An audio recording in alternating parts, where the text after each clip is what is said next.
Where do I start with this, man? I don't even know. A lot of things went wrong today with Liverpool against Everton. I'll be fair, and man, they figured out how to play with us.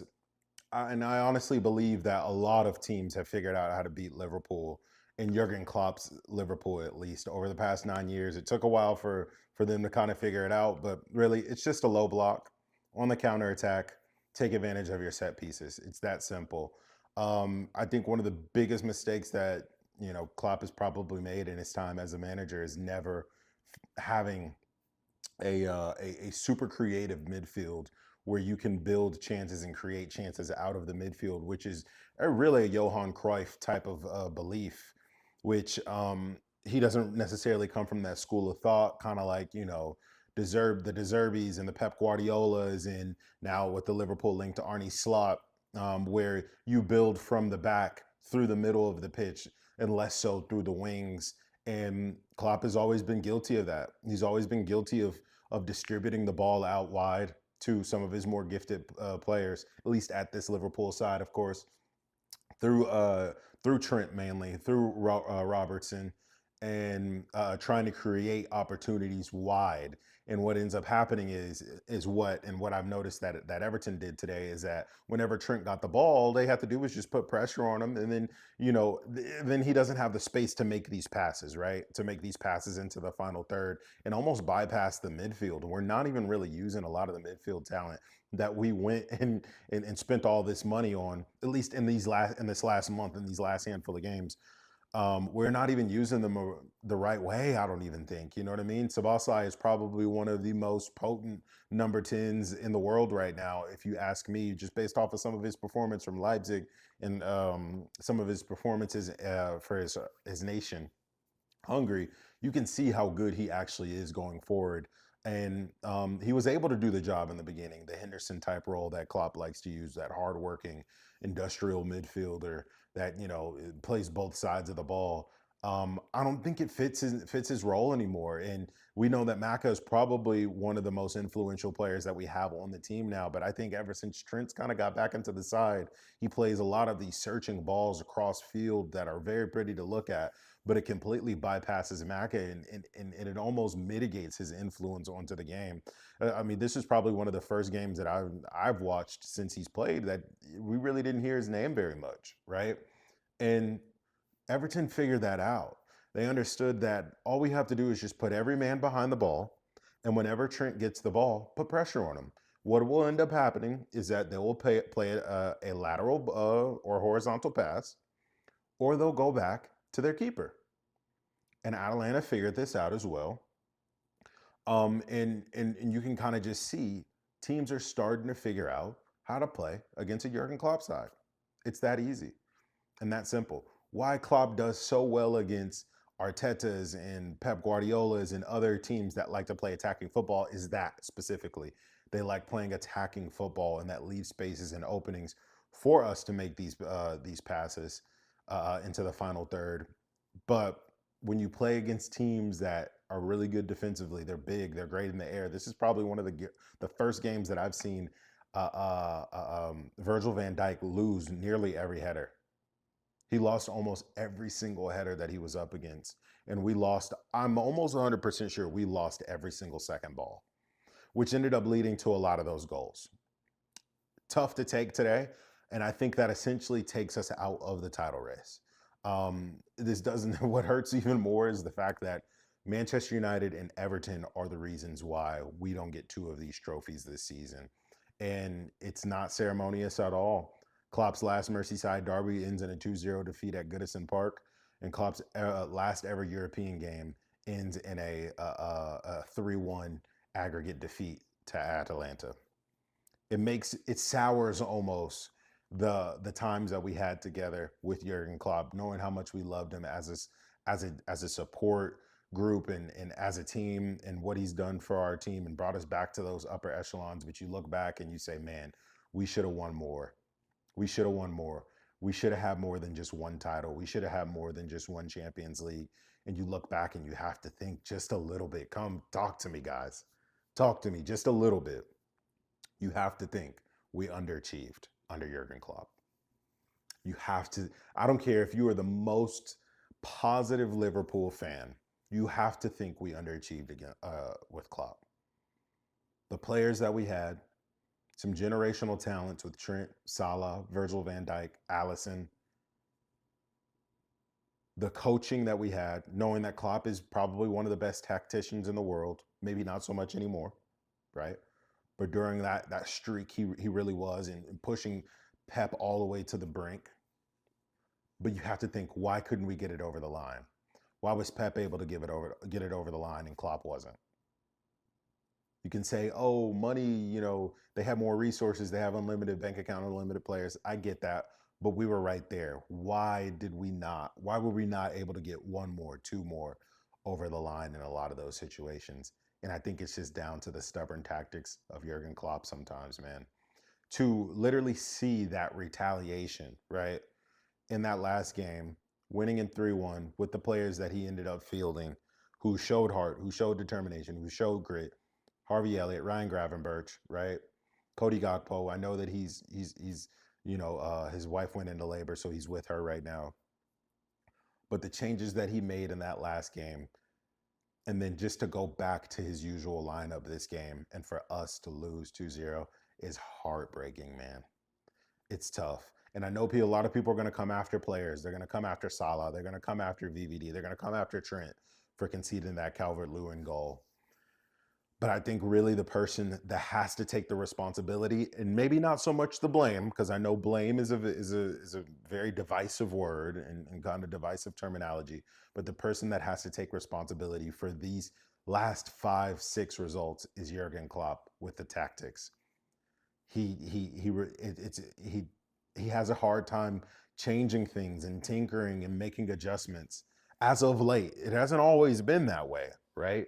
With Jurgen, he's a very adaptable manager. I mean, even this season, where he's been forced to be adaptable with all the injuries. And I honestly think that span, that January that we had, we were playing our best football when he was forced to think, and he was forced to make tough decisions, and he was forced to decide who was going to come in for all of these injured players, and the refreshments that we got from the youth team, the desire, the intensity that they brought into the team is what we needed.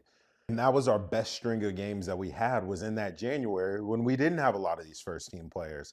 And you see them slowly come back into the fray. And I mentioned this before, that might be our undoing, is having all these first team players coming back into the fray from injury. Maybe they're still not all the way healthy, but they're playing.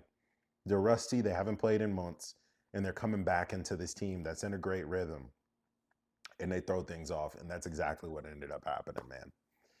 And now, all of a sudden, Klopp doesn't trust these young players anymore. He doesn't trust Dance. He doesn't trust Kumas. He doesn't trust Bobby Clark, who I think is now healthy.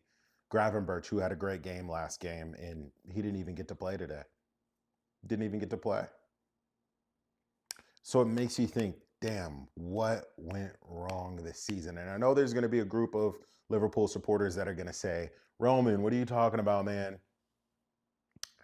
We overachieved this season anyway. We were out of the Champions League last season. We're back in it. We got a cup in hand. We should be proud of this, and we should be proud of this. And I hope we still do the parade, and we do the farewell parade for Klopp, because he deserves it. I know there's a corner of Liverpool supporters that say this, that's going to be an off-brand parade, a Mickey Mouse parade. We shouldn't do it at all.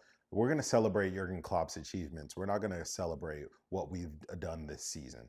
Let that be, if it bothers you that much, let it be a parade about what Jurgen has done in his entire career, not so much winning the Carabao Cup. How about that? But I think he at least deserves that for giving us 9 years out of his life and trying his best. But I think you reach a point in management at times where you're just like, I think it's time to take a step away and maybe revisit and get back to the root levels and change tactics and study the game just like in solace. Right. And Jurgen's mentioned this before in an interview, is that you don't really get to shut off as a manager. You don't get time to retreat and do the things that you want to do and take some time for your mind to recover. You're always on.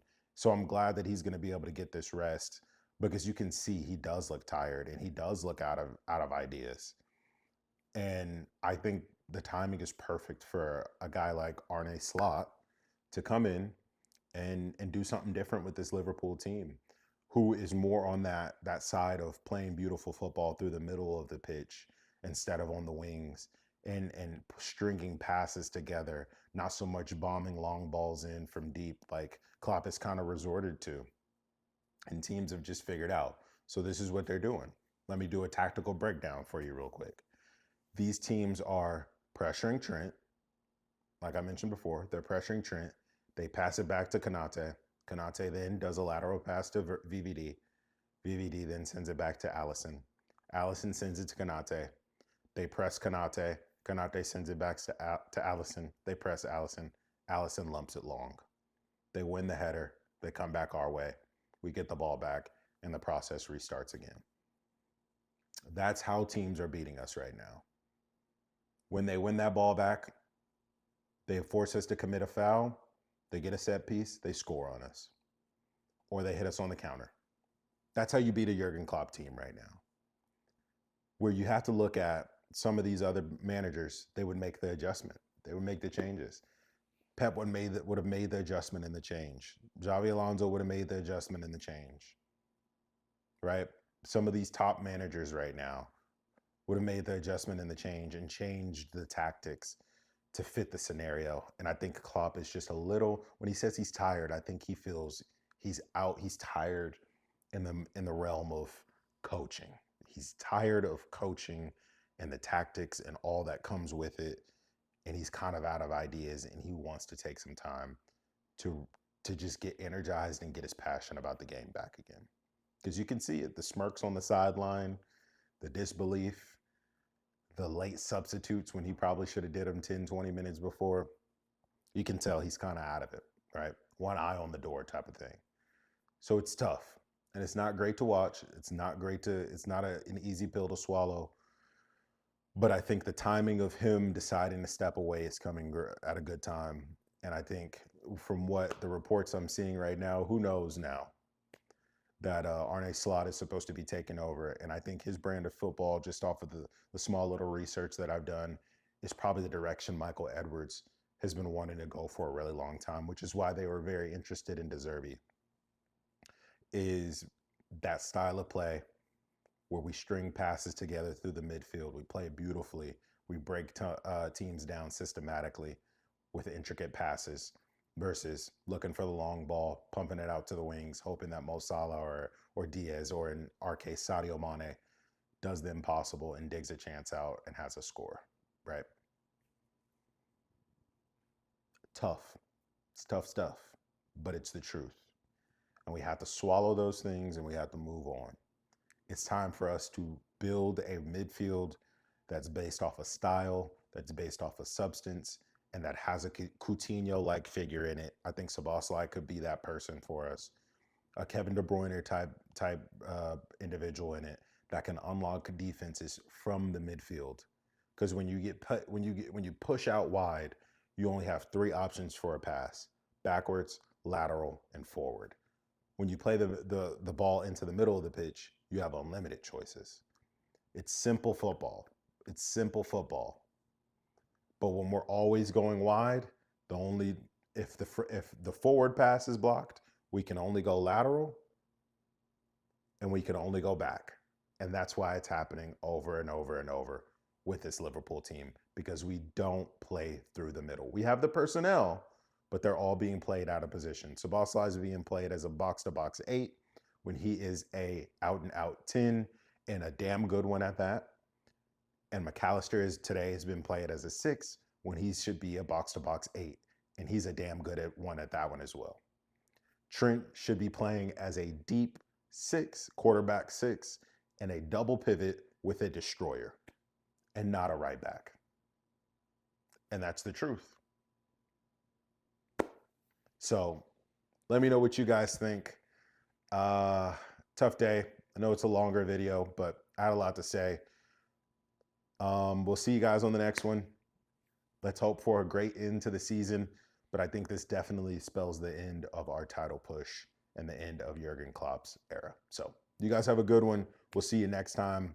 I'll keep putting out content videos for you guys to enjoy as the season continues to go on. Still It's you'll never walk alone. It's still the Red Army, and we're still a family, and we're still in this, every single day for forever, as long as Liverpool exists.